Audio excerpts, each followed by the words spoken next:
একটা যুদ্ধের দামামা বাজছে, সেই দামামার মধ্যে আমার মনে হলো যে একটা বিষয় একটু আপনাদের সঙ্গে আমি শেয়ার করে যাই। সেটা হচ্ছে তরুণ একজন অভিনেতার স্ত্রী আত্মহত্যা করেছেন, ইকরা নামে মেয়েটা।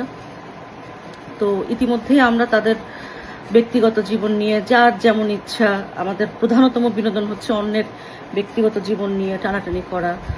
কে কার হাজবেন্ডের সঙ্গে প্রেম করলো, কার বউ কার সাথে প্রেম করলো, এগুলোর থেকে বড় বিনোদন আসলে আমাদের কাছে আর কিছু নাই।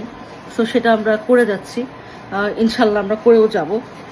কিন্তু আমার কাছে এখানে যে জিনিসটা মনে হলো যে আসলে বলা দরকার, সেটা হচ্ছে যে দেখেন, এই মেয়েটা তার ইমোশনাল যে জায়গাটা, সেটাকে সে ম্যানেজ করতে পারে নাই, ম্যানেজ সে করতে নাই পারতে পারে। সবাই একরকমভাবে সব কিছু ম্যানেজ করতে পারবে এটা আমরা আশা করি না।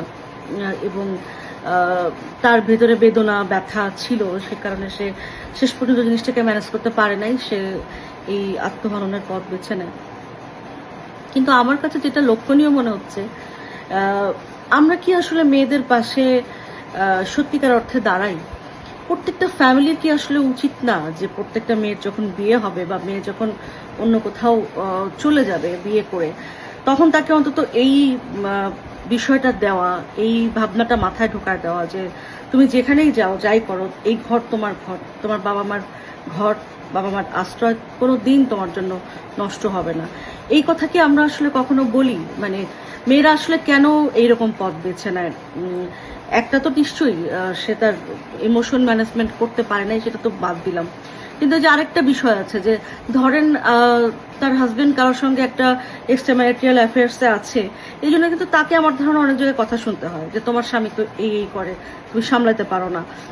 অথবা ধরেন আবার সে যে ভাববে যে আমি একা থাকবো, আমি আমার বাচ্চা নিয়ে আমি সেপারেট হয়ে যাব, তাহলে আবার তার যে ম্যানেজমেন্ট, তার যে সোশ্যাল সাপোর্ট, সেটা তো আমাদের দেশে নাই।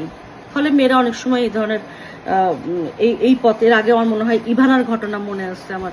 আরেকটা মেয়ে, সেও এরকম ভালো একটা ওয়েল অফ ফ্যামিলির মেয়ে, ভালো একটা ফ্যামিলি ওন করা, বিলং করা, সেই মেয়েটা এরকম সুইসাইড করেছিল। তার হাজব্যান্ডের সঙ্গে তার বনিবনা নাই, কারণ তার বাবা মা তাকে আসলে এই ডিভোর্স মানত না। তো আমার মনে হয় এই বিষয়গুলো একটু নর্মালাইজ করা। আমরা আজকে ওর ইকরার জন্য আহাহু করতেছি, কিন্তু এই ইকরাই যদি আসলে সুইসাইড না করে শুধুই আপনার ডিভোর্সের পথ বেছে নিত, তাহলে আমরা আসলে তাকে কি চোখে দেখতাম, সেটা কি আসলে আমরা কখনো ভাবি? আমার মনে হয় এই বিষয়টা আমাদের একটু মাথায় রাখা উচিত যে প্রত্যেকটা বাবা মা, প্রত্যেকটা পরিবার যেন তার মেয়ের পাশে পূর্ণ সমর্থন দিয়ে দাঁড়ায়, সেই জায়গাটা আমাদের খেয়াল রাখা উচিত, বা সেটা আমরা কিভাবে করতে পারি সেই দিকটা আমার মনে হয় একটু ভাবা উচিত।